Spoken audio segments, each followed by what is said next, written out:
where it was like that rocky moment for me. There was a part where he talked about giving back, and in the video it actually showed it. And when I was that young, giving back that was not one of my top priorities. You don't think about that as a kid. And seeing that, it really changed my life. It's like, whoa, whatever I do in life, I want to give back. And something to add to that, my mom, who's a special ed teacher, she teaches special ed. My older brother Kenny, he has autistic. So ever since I was a kid and seeing that video, my mom always told me, whatever you do in life, always remember to give back. And that's something, those two rocky moments have always hit my head to continue giving back. But going back to the video, I remember Michael was talking about Heal the World Foundation. As a kid, I always wanted to work for it in any way possible, but as I got older and everything changed. And then I got into LMU. LMU, I did not know Prince was going here. And that was a big thing for me because I was like, man, if there's a way I can start something with him to continue his father's legacy and message, that would mean to me my whole time here at LMU. So what I came up with was, I originally wanted to call this student organization Heal the World Club, but kind of knew within our mission it was not going to fit, because realistically, I don't know how we're all going to save the world with everything going on. So I thought about it, talked to Steven about it, and then eventually it was like, okay, heal something, heal Los Angeles, since we live here. And the mission was really easy too, because I thought about the Heal the World Foundation mission, and their mission was to fight world hunger, world homelessness, fight against child abuse, and giving medicine to children. Medicine was a hard part to trigger out, because that was something that, from my standpoint, I didn't know the resources that we could do with medicine. But world hunger, homelessness, and child abuse was something that I feel that we can definitely take on and make a true difference. So it led to me thinking about who could be our possible sponsors. I currently work for the LA Dodgers Foundation. We do a lot of community events.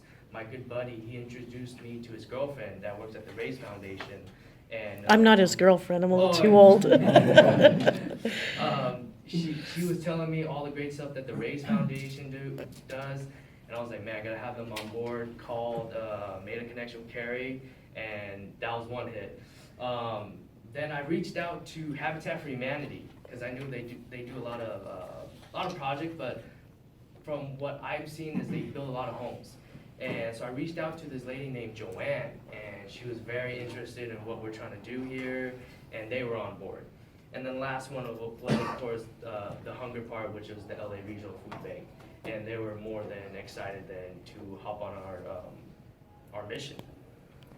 And that was pretty much how Heal Los Angeles started. I know in the beginning, I talked to Prince. He was a little creeped out by me when I first came up to him, but everything worked out. But guys, there's one thing I do want to talk about, and it's about the numbers. Numbers of how we're gonna help out families, children, how we're gonna heal Los Angeles. You guys gotta remember, and I gotta remember myself too, this is year one.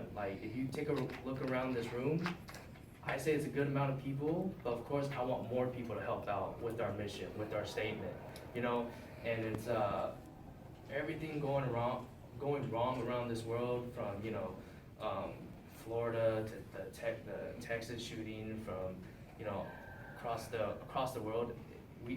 People need something like this, and I can't express that enough. We have to heal Los Angeles, heal the world, and that's something that will stay true to my heart until my time's up. But as for that, my next speaker, I want to bring up Prince. He's gonna say a few words, and then after that, Prince, either way is okay.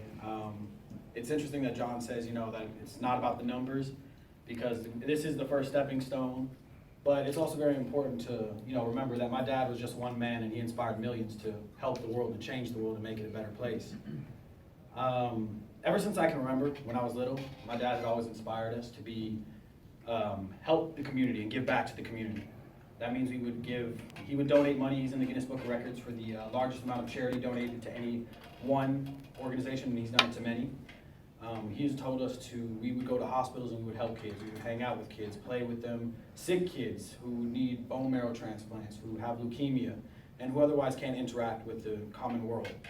I myself have volunteered for 3 years at Children's Hospital Los Angeles. I work with Liberty Healing and the bone marrow transplant ward. It's a very stressful area to work in because the kids are very sick and you can actually hurt them with your antibodies and your germs and stuff like that. But it's very giving and to yourself to give back to the community. It's a great feeling. And my father's message was simple, do unto others as you would do to yourself, and you need to help the less fortunate.